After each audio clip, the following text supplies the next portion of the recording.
It's a very good morning and welcome again to In My Car podcast, of course, with me, your boy, and your host, OP. And you know how we do it. We do it in style, man. We do it in the morning, we do it in the car. Yeah! Vugan. If you haven't subscribed to my channel, please subscribe there. Hit that notification button, hit that like button. Let's get into it. So, today, we're celebrating Africa Day month, Africa Day month, where it's supposed to be the union of the people of the motherland, the union of the people of Africa. But it shouldn't be just one day, it should just be every day. Ubuntu is not just one day gesture, you know what I mean? It should be like an everyday thing, you know what I mean? But also, we're having this issue that is going on around the country where there's been fights, to at least get rid of illegal foreigners, you know what I mean? As much as that it's going on, as I watched the news today morning, many people were saying that on its own overshadows the concept behind Africa Day. You know what I mean? Because it's all about unity, it's all about becoming one. It's all about togetherness. But also, if you look at the matter and dissect it, it's not like today, since it's Africa Day, we're just gonna put our issues aside. No, we're not. Actually, it should be more vocalized so that it can reach all people in Africa, all the right stakeholders across the continent. Not to say that we should go to the streets marching, but we should not put our issues aside because today is Africa Day. You know what I mean? Obviously, there's the issue of unemployment, there's the issue of criminality, there's the issue of illegal trade, there's the issue of drugs. But one way or another, we have to come and correct each other. Not just only on Africa Day. It's an everyday process. It's a gradual process that should happen. As people took it to the streets to demand that illegal foreigners be deported back into their countries, we've seen some government stakeholders take action. It's not much, but it's something.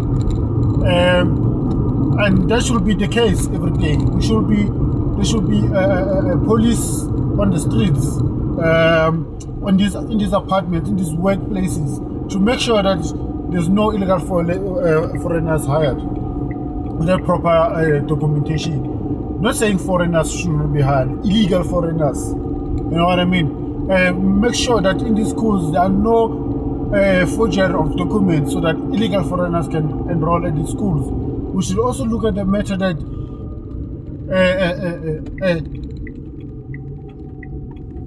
in our daily spaces, we are in contact, we're in trade with these so-called foreign migrants. But the issue is not that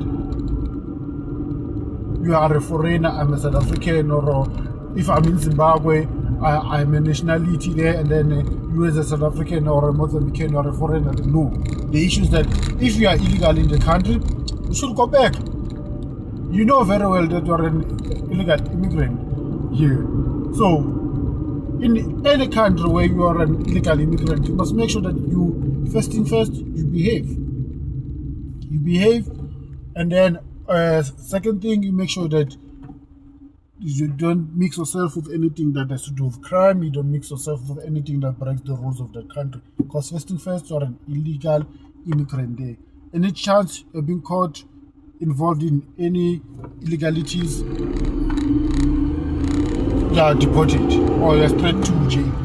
So, one, I wanted to touch on the issue of how much does the country actually spend annually just to deport people whom quarter of those people find a way again back into the country. And then we're looking at the issues of local government coming. And no politician has said worried about these marches that are happening against illegal immigrants. Everyone is quiet. So are we in a country where we just spend millions deporting people back to their own countries, only quarter of them to come back illegal again, or come back with proper documentation but later it expires, and then they stay years and years and years without going back and renewing it, even if they're using the asylum, but they stay months and months without even renewing that. So as politicians, are we only vocal about issues when we know that they're going to benefit us in our campaign? Are we vocal about issues because we have an interest in them in terms of how they will influence the public? Are we politicking social issues that will bring change to the people, regardless of whether it's favorable to speak about those issues now or not? Or are we politicking issues that fit a narrative because it's a certain season? Well, local government is going to be done with, it's going to be national issues. Are we now going to switch sides and start politicking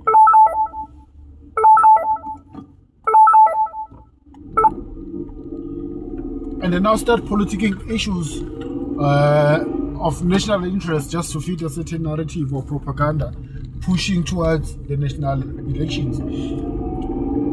So I feel like even our politicians are somehow betraying us, are somehow letting us down. So yeah, just let me know in the comment sections what are your thoughts about these issues of illegal immigrants and illegal immigration in South Africa. And it's not just in South Africa, it's all around the world, it's all around the continent. Yeah, let us know. Second thing I want to talk about today morning is the fact that Ramaphosa is appearing in the Joburg Magistrate Court in charges of defeating the ends of justice, if I'm not mistaken, but also frauding the states in terms of faking his attempted murder, where we saw his car was shot multiple times and he disappeared for a couple of days. Was supposed to appear in the Madlanga Commission, was nowhere to be found. He was also asking that there should be certain protection offered to him, security, so he can be guarded, so he can feel safe and then can appear to the Madlanga Commission. Well, you've seen his last appearance in the Madlanga Commission, where he also said that the information that he said he has about a certain business person in the it was not true. It was a delay tactic. So there's a question of what kind of tactics has he been playing.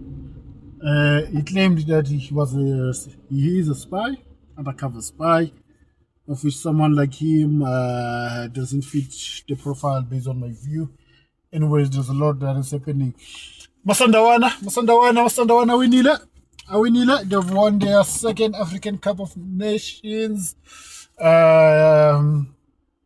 Champions League, the African Champions League, and they've done it in style 10 years after, since 2016, when they won their first. But as Kotlwa Pirates is the first one in the country to win a star. So, but at least now Pichora has 2 stars, both in the same jerseys, which is Mamelodi Sundowns. It was funny enough, though, during the presentations, seeing Pedro Simutsepe and his son on the stage, just before they hand over the trophy. Their interaction was nice. It was professional. It was, the chairman handing over the trophy to his team. But also, it was also interesting to see Panyaza then, as a delegate from South Africa, as someone who loves soccer, as we know that he was involved with Morocco for a while. and also now being the Premier of Gauteng, and representing Gauteng as Mamelodi Sundowns is from Gauteng, but also representing South Africa as well as a delegate, official delegate from Mamelodi Sundowns to Morocco, and representing us there. At least it was part of the shot. When handed over, I celebrated with the team as part of the shot. It's nice to see there that he still loves football, still loves soccer, even though Morocco Solos it's almost done and about. On another news is that I'm about to get to work, so I'll see you guys on the next episode. If you like this, just comment, just drop a like, drop a notification. Let's hit it. Let's go with it. Not much. Subscribe.